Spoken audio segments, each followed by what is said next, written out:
semua. Assalamualaikum warahmatullahi wabarakatuh. Kembali berjumpa dengan saya, Ersbun Arif dari Forum News Network. Apa kabar Anda semua? Semoga selalu dalam keadaan sehat walafiat. Kalau Anda mengamati pelantikan dari Panglima TNI Yudo Margono di Istana kemarin, ada yang berbeda sekali dengan pelantikan Panglima TNI Andika 1 tahun yang lalu ya. Karena pada waktu itu langsung bersamaan juga dilantik Kepala Staf Angkatan Darat, yakni Jenderal Dudung Abdurrahman menggantikan Andika yang diangkat menjadi Panglima. Nah kali ini Pak Yudo itu dilantik dan sampai sekarang kita belum tahu siapa yang ditunjuk menjadi Kepala Staf TNI Angkatan Laut. Ada apa? Kenapa ada perlakuan yang berbeda antara Yudo dan Andika? Saya seperti biasa, saya ngajak Anda ngobrol dengan pengamat analis komunikasi politik dan militer dari Universitas Nasional Jakarta, Bung Slamet Ginting. Assalamualaikum, Bung Ginting. Waalaikumsalam warahmatullahi wabarakatuh.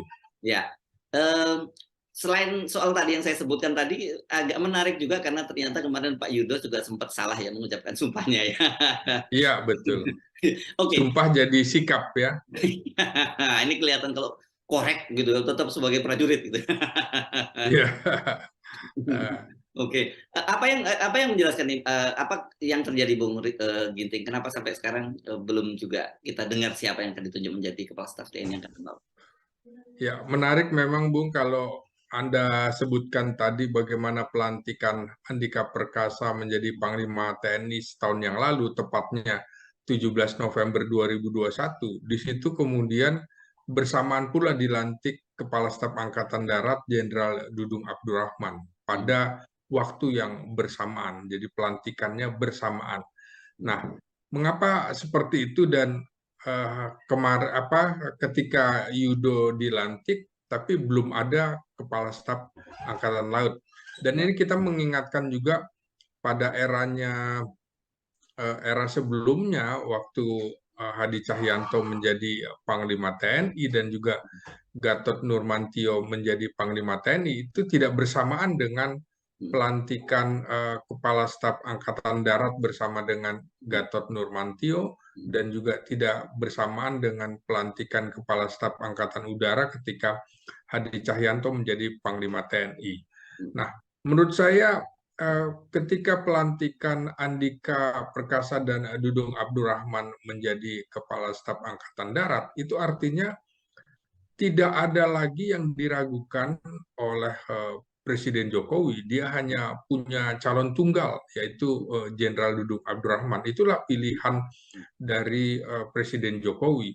Di sini kemudian saya mengartikan bahwa pelantikan yang bersamaan itu tidak memberikan kesempatan kepada Jenderal Andika Perkasa untuk menyodorkan nama-nama. Karena pada saat yang bersamaan Kasat juga dilantik. Memang betul Panglima TNI maupun Kepala Staf Angkatan itu adalah hak prerogatif Presiden. Jadi pada saat itu Andika bisa saja terkejut Bung Hersu karena dilantik bersamaan dengan Kepala Staf Angkatan Darat. Jadi tidak bisa lagi menyodorkan suksesor-suksesornya yang akan bisa dipilih oleh Presiden Jokowi. Nah, kali ini Yudo Margono juga dia ketika kemudian dilantik, maka kemudian per pelantikan itu maka dia otomatis menjadi Panglima TNI. Sehingga dia punya kesempatan untuk menyodorkan nama-nama calon Kepala Staf Angkatan Laut kepada Presiden Jokowi. Nah, artinya memang Presiden Jokowi memberikan kesempatan kepada Yudo Margono untuk memberikan nama-nama tersebut kepada Presiden. Karena memang urutannya bisa seperti itu. Menyiapkan kader lah, katakanlah begitu ya. Ya, Panglima TNI memberikan nama-nama. Nah, sekarang bagaimana dengan kondisinya? Menurut saya memang Presiden bisa saja sudah mendapatkan nama-nama itu dari Panglima TNI sebelumnya, yaitu Jenderal Andika Perkasa. Ketika Presiden Jokowi menetapkan Yudo Margono sebagai calon calon Panglima TNI melalui surat kepada Presiden. Jadi Surat ke Jenderal DPR. Andika Perkasa Surat ke bisa juga sudah ya. dimintai. Nah, Hmm. maka kemudian sekarang Panglima TNI yang baru juga dimintai pendapat. Nah, seperti itu, Bung Hersu. Ya, Nah, ya. jadi menurut saya saat ini memang ada sembilan, sembilan nama perwira tinggi Angkatan Laut yang dengan pangkat bintang 3 atau Laksamana Madya maupun Letnan Jenderal Marinir. Ya. Ya, dari 9 perwira tinggi tersebut, 7 ini Laksamana Madya dan 2 Letnan Jenderal Marinir. Hmm. Mereka berasal dari listing yang berbeda-beda, baik angkatan 33 atau 88A, 34, 88B maupun 35 lulusan Akademi Angkatan Laut 1989. Jadi ada 3 listing begitu ya yang memperebutkan calon kepala staf Angkatan Laut. Begitu Bung Hersu. Ya, oke. Sebelum kita ngomongin siapa calon yang paling kuat, itu ya, kita Ya, fokus dulu ke soal perbedaan tadi itu. Eh, ya, Mengapa itu terjadi? Dan kedua, pertanyaan saya, hal ini tentu menjelaskan mengapa kemudian waktu itu hubungan antara Pak Andika dengan Pak Dudung sempat tidak harmonis gitu ya, dan ramai sekali waktu di DPR dipicu oleh ya, pernyataan anggota DPR Komisi 1 Effendi Simbolon ya. ya, ya, ya. Ya memang barangkali keduanya juga termasuk Kasat merasa sama-sama juga dipilih oleh Presiden gitu kan, Mhm, bukan mhm, dipilih oleh mhm, Panglima TNI gitu kan. mhm. Hanya mau yang membedakan adalah jabatannya. Ini kalau kepangkatannya sama, Ya. sama-sama bintang 4. Mhm, Di sini barangkali yang membuat adanya rivalitas di antara pimpinan atau elit militer dan itu bukan terjadi kali ini saja, banyak terjadi juga di pada era-era sebelumnya. Biasanya kita bisa lihat ketika hubungan itu tidak harmonis, umumnya terjadi ketika posisi Panglima TNI dipegang oleh darat, maka dia bisa saja kemudian hubungannya tidak bagus dengan Kepala Staf Angkatan Darat. Begitu juga kalau pimpinannya Panglima TNI-nya Angkatan Laut, maka bisa saja juga kemudian hubungannya tidak begitu harmonis dengan Kepala Staf Angkatan Laut, termasuk ketika Panglima TNI-nya dari Angkatan Udara, maka juga ada gesekan dengan Kepala Staf Angkatan Udara. Ini bisa terjadi, Bung Hersu, karena barangkali masih merasa dalam tanda petik Panglima rasa kepala staf angkatan itu yang bahasa yang diungkap oleh Muldoko ketika itu ya. mhm. Jadi dia merasa bahwa ini jangan-jangan kepala staf angkatan yang diangkat menjadi panglima TNI masih merasa dirinya sebagai kepala staf angkatan sehingga cawe-cawe dalam hal pembinaan kekuatan yang ini lebih domain kepala staf angkatan daripada domain seorang panglima TNI. Disitulah Bung ada kepentingan-kepentingan dari eh, elit militer untuk menentukan misalnya personilnya.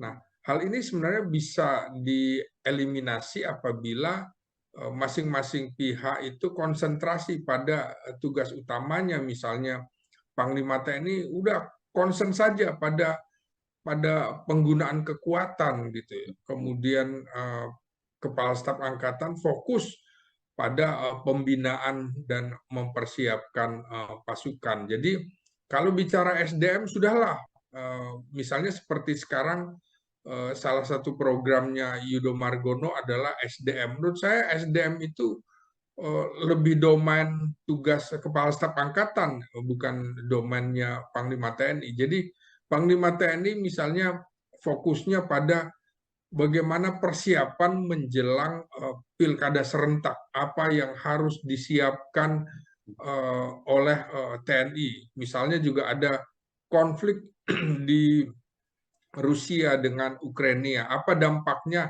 Nah, kita harus mempersiapkan kalau terjadi perang dan segala macam. Hmm. Jadi fokus saja pada penggunaan kekuatan seperti juga kasat, kasal, kasau, fokus pada pembinaan kekuatan untuk menyiapkan personil-personil yang nantinya akan digunakan oleh Panglima TNI. Kalau mereka fokus pada bidangnya, saya kira tidak akan ada gesekan seperti itu, Bung Hersu. Ya, oke. Apakah pada waktu itu ya Presiden memutuskan itu menurut saya gitu. Saya melihatnya gini. Coba Anda mungkin bisa konfirmasi. Satu, karena memang betapa vitalnya posisi Kepala Staf Angkatan Darat itu dibandingkan dengan Kepala Staf TNI yang lain gitu ya. Karena Iya, bagaimanapun juga secara tradisi dan kekuatan jumlahnya kan memang TNI Angkatan Darat itu selama ini sangat dominan dalam politik Indonesia gitu ya. persis. Ya. Ya, yang kedua, apakah ini juga menunjukkan pada waktu itu karena ada persoalan kita tahu bahwa preferensi pada Pak Dudung itu bukan hanya dari presiden tetapi juga kekuatan politik yang terbesar di Indonesia dalam hal ini PDIP. Ya, memang tidak bisa dilepaskan, Bung Hersu. Angkatan Darat itu dominan dalam sejarah militer Indonesia juga seperti itu. Semuanya diawali dengan Angkatan Darat. Maka ketika kemudian Presiden Soekarno juga mengumandangkan konsep yang tentang kemaritiman, tidak bisa dilaksanakan karena memang angkatan lautnya masih kecil sekali, Bung Hersu. Mhm, mhm. Domainnya angkatan darat, termasuk marinir pun awal mulanya bagian dari resimen samudra di Kodam Diponegoro di Tegal. Jadi Ya, memang ada kaitan semuanya dengan angkatan darat, termasuk misalnya Suryadi Suryadharma yang menjadi kepala staf Angkatan Udara pertama itu juga lulusan dari Akademi Angkatan Darat di Belanda. Jadi awalnya juga Angkatan Darat. Jadi semuanya memang ada background seperti itu. Apalagi kemudian bicara masalah kedaulatan itu wilayah adanya di tanah, di darat. Jadi dalam eh, perang di dunia manapun biasanya perang akan diselesaikan oleh Angkatan Darat, Bung Hersu. Walaupun misalnya diawali dengan perang melalui udara maupun laut, tapi kemudian dalam merebut wilayah maka dibutuhkan kekuatan Angkatan Darat di situ. Makanya kemudian dalam sejarah Indonesia juga dalam pergantian kepemimpinan nasional selalu melibatkan domain Angkatan Darat di sini. ya. Angkatan Darat lebih mempunyai pasukan yang jauh lebih banyak, hampir 70% personil TNI adalah Angkatan Darat, begitu Bung Hersu. Ya, ya. Tapi yang berkaitan dengan kekuatan politik itu juga salah satu faktor ya yang terpilihnya Pak Dudung pada waktu itu ya. Ya, tidak bisa dilepaskan Bung Hersu karena menurut saya Jenderal Dudung ini bisa diterima oleh presiden, bisa Yes. diterima oleh partai yang sedang berkuasa dan juga bisa bekerja sama dengan Kementerian Pertahanan. Ini tiga kunci Bung Hersu Oke, ya. yang dipegang oleh Jenderal Dudung sehingga pada saat itu sepertinya Presiden Jokowi hanya punya calon tunggal Mhm. Jenderal Dudung Abdurrahman sehingga tidak terjadi penundaan pelantikan Kepala Staf Angkatan Darat. Jadi persis bersamaan dengan pelantikan Panglima TNI. Berbeda dengan yang kali ini Yudo Margono posisinya jadi rangkap Panglima TNI merangkap sebagai Kepala Staf Angkatan Laut, begitu Bung Hersu. Ya, Ini menandakan bahwa hmm. memang masih ada calon-calon seperti saya bilang tadi ada tujuh, sembilan bintang tiga angkatan laut yang punya peluang menjadi kepala staf angkatan laut. Oke, nanti ke soal masa depan Pak Dudung dan bagaimana konstelasinya siapa yang akan apakah menjadi the next Kasat kita kita bicarakan dalam perbincangan lain ya. Hari ini kita fokus dulu ke Angkatan Laut. Mari kita Ya, bicarakan soal adanya 9 bintang 3 tadi. Walaupun kalau Anda tadi menyebut ada 2 orang bintang 3 dari marinir kan secara tradisi selama ini Ya itu selalu dari korps pelaut yang akan menjadi Iya, yang jadi kepala staf TNI Angkatan Laut ya, Bung Ginting ya. iya, ya betul, Bung Hersu. Dari 7 Laksamana Madya ini, pertama ada Wakil Kepala Staf Angkatan Laut, Laksamana Madya Ahmadi Heri Purnomo. Ini teman satu angkatan dengan Yudo Margono, kelahiran 1965 juga. Hmm. Kemudian yang kedua ada Panglima Komando Armada RI Laksamana Madya Heru Kusmanto. Ini adik kelas, jadi angkatan 1988B atau 34, kelahiran 1966. Lalu ada Komandan Pusidrosal Laksamana Madya Nur Hidayat, juga adik kelasnya Yudo Margono, 88B, kelahiran 65. Kemudian ada Laksamana Madya Muhammad Ali, ini Panglima Kogab Wilhan 1, lulusan AAL 1989 dan kelahiran 1967. Hmm. Kemudian Lebih muda ini ya. ya paling muda Bung Hersu. Ya. Lalu ada juga Kepala Bakamla Laksamana Madya Aan Kurnia.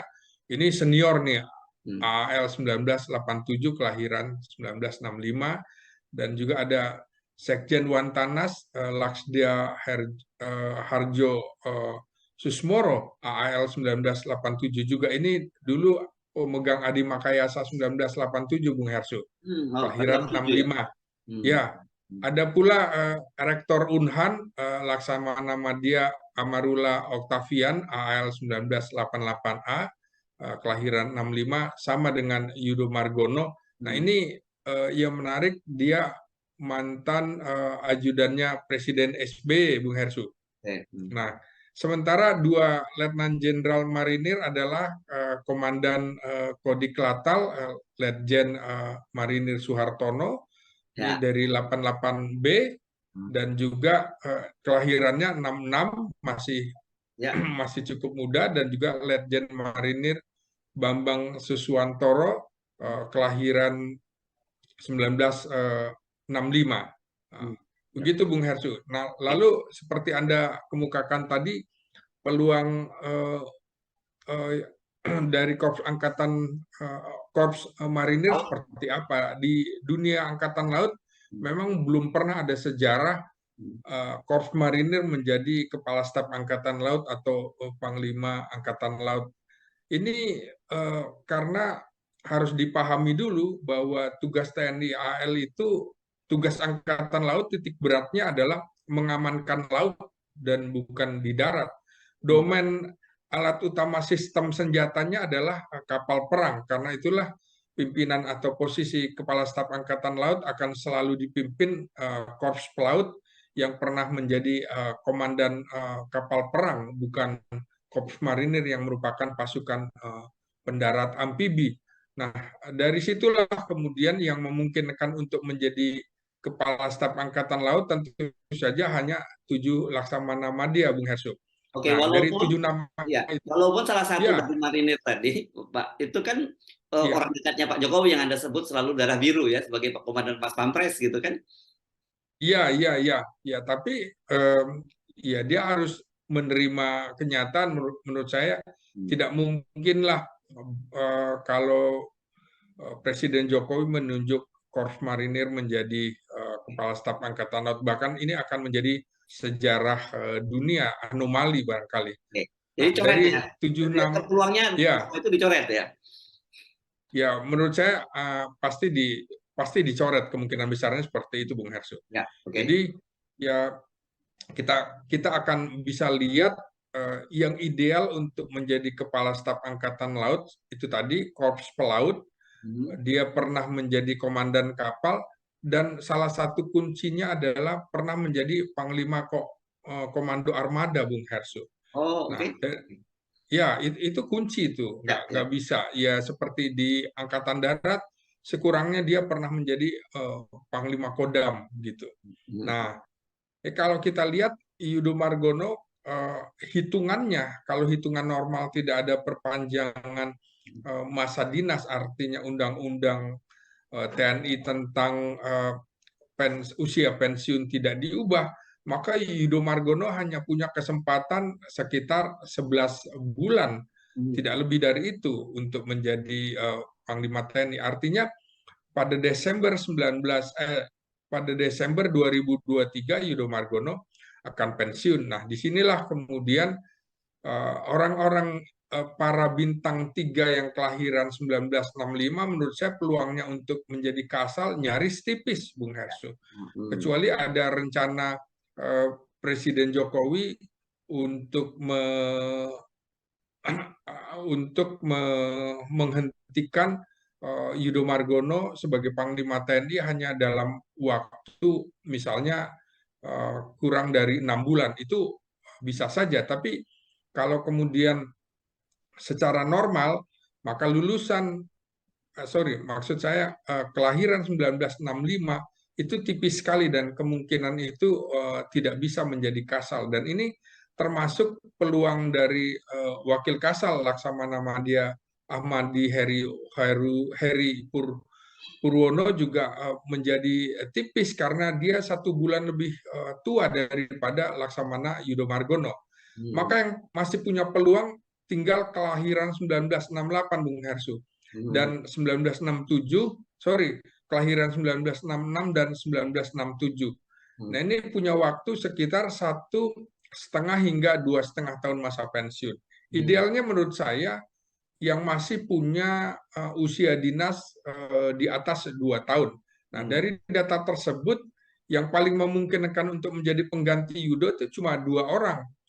Jadi Panglima Komando Armada RI Laksamana Madya Heru Kusmanto 56 tahun 9 bulan saat ini, dan juga Panglima Komando Gabungan Wilayah Pertahanan 1 Laksamana Madya Muhammad Ali yang usianya sangat memungkinkan 55 tahun 7 bulan. Jadi Heru dan Ali ini yang paling berpeluang untuk menjadi Kasal kali ini, Bung Hersu. Kecuali nanti polanya seperti yang kemarin terjadi pada Panglima TNI ya, pada Andika segala macam, walaupun hanya tinggal 1 tahun, dan kemudian juga pada saat ini sekarang ini Pak Yudo yang tinggal 11 bulan tetap dipaksakan gitu ya, karena ada kompromi-kompromi politik ya. Saya kira dalam TNI AL nggak akan muncul itu ya. Ya, saya kira tipis, walaupun memang dalam beberapa peristiwa ketika era SBY saat Slamet Subianto diganti, penggantinya itu juga hanya 1 tahun, Bung Hersu. Nah, tapi kalau kita lihat kelahiran 65 itu rata-rata lebih tua daripada Yudo Margono. Jadi peluangnya hanya 10, 9 bulan, 8 bulan ke bawah. Peluang itu tipis sekali, dan apa yang bisa diharapkan dari seorang Laksamana Bintang 4 kalau waktu kerjanya kurang dari 8 bulan. Saya kira ini tipis sekali. Nah, yang menarik adalah baik Heru maupun Muhammad Ali ini masing-masing punya cerita. Jadi Muhammad punya cerita menjadi ajudan dari wakil presiden, begitu Bung Hersu. Jadi kalau masing-masing ajudan dari wakil presiden Budiono dan wakil presiden Yusuf Kala. Nah, ini menarik, Bung Hersu. Siapa yang Yusuf Kala, siapa yang Pak Budiono siapa? Ya, jadi yang menarik adalah mereka itu mempunyai background yang cukup baik, tapi ada yang harus ditentukan barangkali karena sama-sama pernah menjadi ajudan wakil presiden, maka kita akan lihat misalnya Heru ini pernah menjadi ajudannya Wapres Budiono, sementara Laksamana Madya Muhammad Ali pernah menjadi ajudannya JK, begitu Bung Hersu. Dan faktor-faktor politik ini mau nggak mau pasti akan jadi pertimbangan di luar hal-hal yang bersifat profesional ya. Iya, bisa jadi Bung Hersu. Jadi yang menarik adalah mereka memang memenuhi syarat karena pernah menjadi Panglima Armada yang kalau kita lihat Muhammad Ali ini menggantikan posisi dari Yudo Margono 2 kali menjadi Panglima Koarmada 1, menggantikan Yudo Margono, juga menjadi Pangkoga Wilhan menggantikan Yudo Margono juga. Alurnya sama sekali mirip dengan karirnya Yudo Margono. Jadi Muhammad Ali nampaknya lebih punya peluang besar daripada Heru yang hanya berusia 1,5 tahun lagi usia pensiunnya. Tapi bisa saja Heru juga punya kesempatan karena posisinya yang luar biasa, Panglima Koarmada RI untuk posisi bintang 3. Belum banyak posisi ini karena baru dibentuk begitu, Bung Hersu. Ya. Tetapi jadi kalau kita lihat dari sisi kedekatan Pak, bagaimanapun juga Pak JK kan pernah jadi wapresnya Pak Jokowi gitu ya. Iya, iya. Dan tetapi kan belakangan ini Pak JK juga menjadi tokoh yang juga kritis terhadap Pak Jokowi. Kayak hal semacam ini kadang-kadang itu menjadi pertimbangan juga ya dalam penentuan seseorang mendapat jabatan tertentu terutama di TNI. Ya, kebetulan kan pada saat JK-nya menjadi wakil presidennya Jokowi juga, Bung Hersu. Ya. Nah, ini ada juga misalnya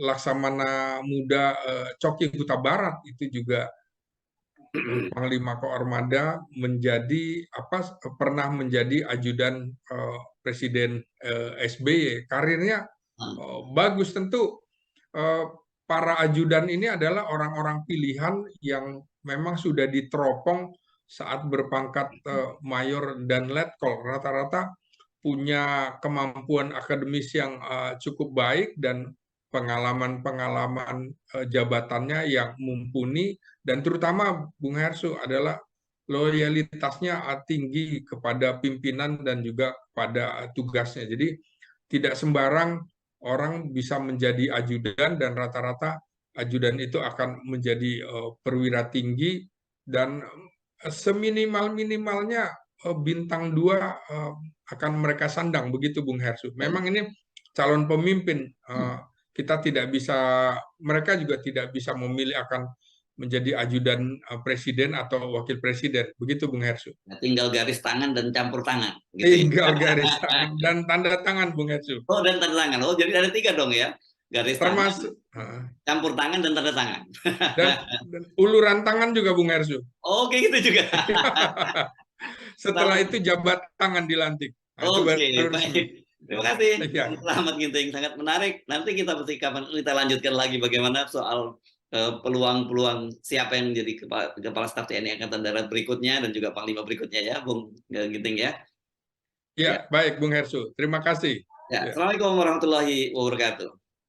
Waalaikumsalam warahmatullahi wabarakatuh.